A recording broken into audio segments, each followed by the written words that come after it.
I was waiting in the car outside my granddaughter's school when she finally came out and slid into the passenger seat. Right away, she wasn't crying. She wasn't angry.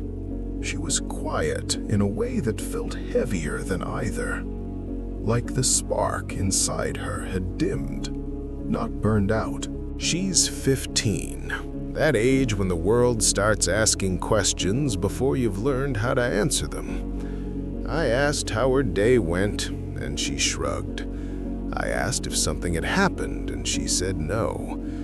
We drove in silence for a while, the kind that stretches longer than it should.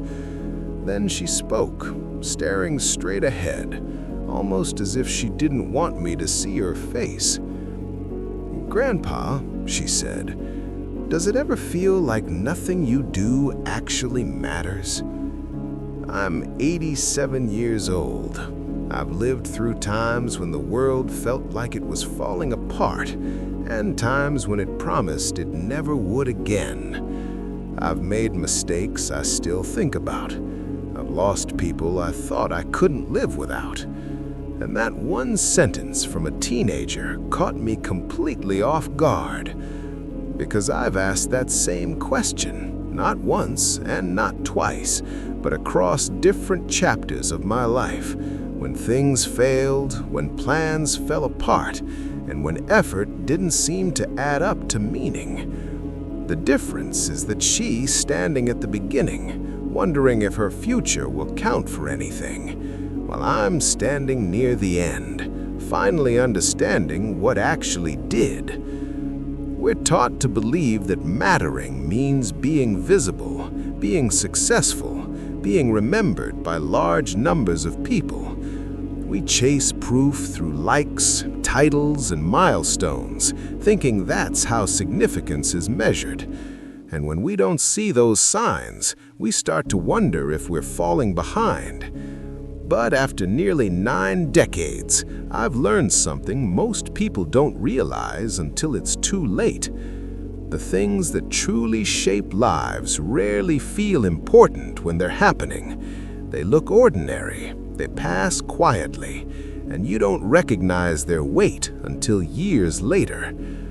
And the moment that taught me this lesson the clearest wasn't even my own. It was at the funeral of someone who never thought she mattered at all. There was a woman who lived a few houses down from us for most of my adult life. Her name was Margaret. If you passed her on the street, you probably wouldn't have looked twice. She dressed simply and spoke softly. She never talked about achievements or future plans. Margaret wasn't interested in standing out. She was a 3rd grade teacher. She taught in the same classroom at the same school year after year. Decades of early mornings, chalk dust on her hands, spelling lists, and restless children who didn't yet know who they were going to become. She never married and never had children of her own. When she retired, the school held a small ceremony. There was a plaque, some polite applause, and a few smiles. Nothing that suggested a life of great importance. When Margaret passed away 2 years later, I expected the same quiet ending. Instead, the church was full. People stood shoulder to shoulder, filling every bench, lining the walls and spilling out into the hallway. When it came time to speak, something unexpected happened. One by one, people stood up, not to talk about Margaret's resume, but to talk about moments.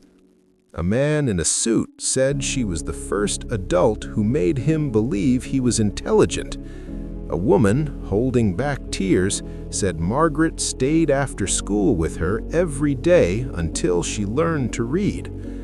Another man, now a teacher himself, brought his daughter with him and said he chose his career because of Margaret's patience. Margaret never tried to change the world. She never chased recognition. She simply paid attention to the children in front of her. She learned their fears. She noticed when they were falling behind. She stayed late when it mattered. And the ripples from those choices traveled for decades, far beyond anything she could see. That was when it struck me that we get mattering completely wrong. We think it's about being noticed and being remembered by many people, but life doesn't work on that scale. It works through small human moments, quiet ones that don't feel impressive while they're happening. Most of the time, you won't know who you changed or how far your influence reached. You won't hear the stories, and that doesn't make the impact smaller. It makes it deeper. And sometimes the moment that matters most is so ordinary that you almost miss it while it's happening. One of the most important nights of my life didn't look important at all. I was 39 and quietly falling apart. On the outside, everything seemed manageable, but inside, it felt like I was treading water with weights tied to my ankles. My business was struggling, money kept me awake at night. I was tired in a way sleep couldn't fix.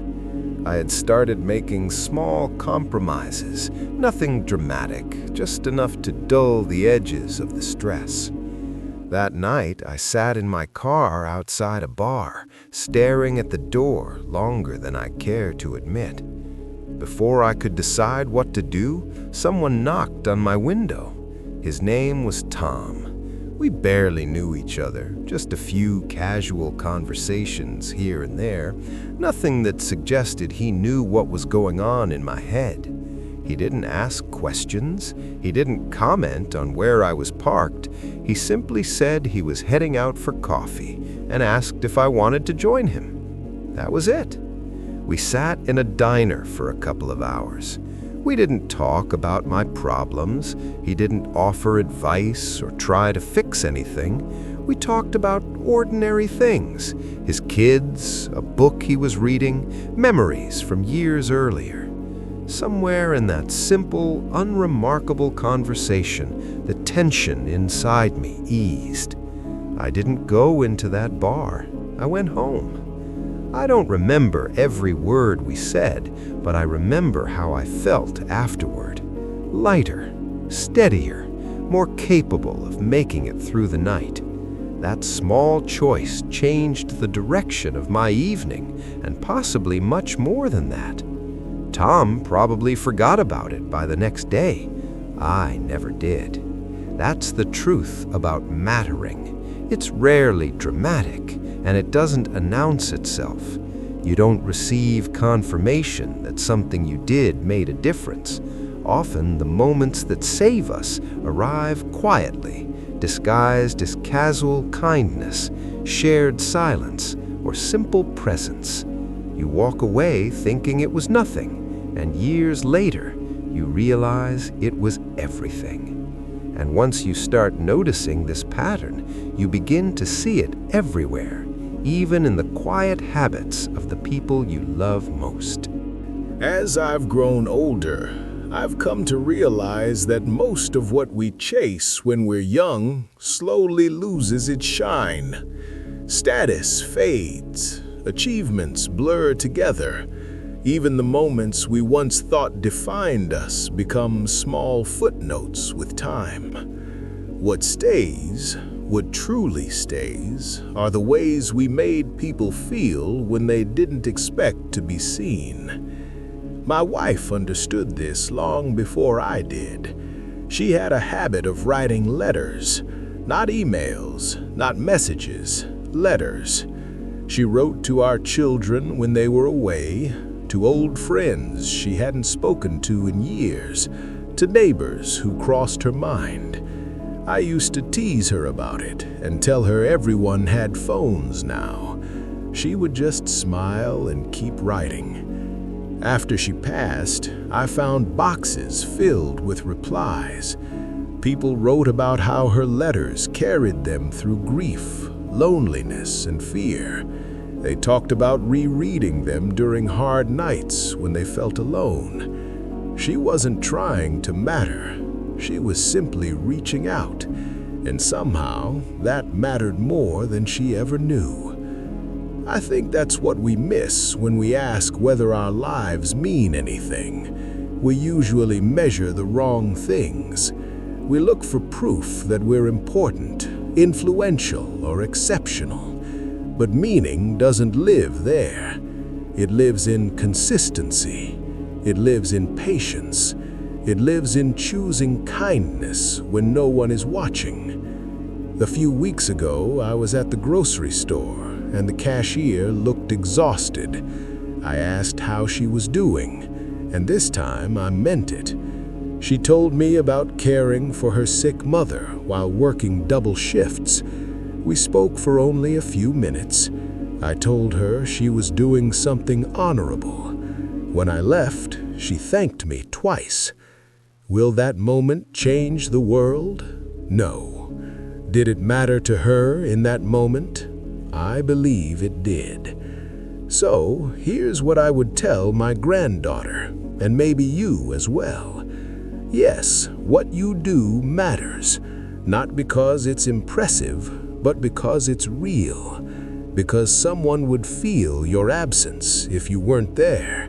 Because your presence makes things a little lighter for someone else. That's what lasts. And if you're still wondering whether your life will mean something, maybe the better question is this: who will feel it when you show up tomorrow?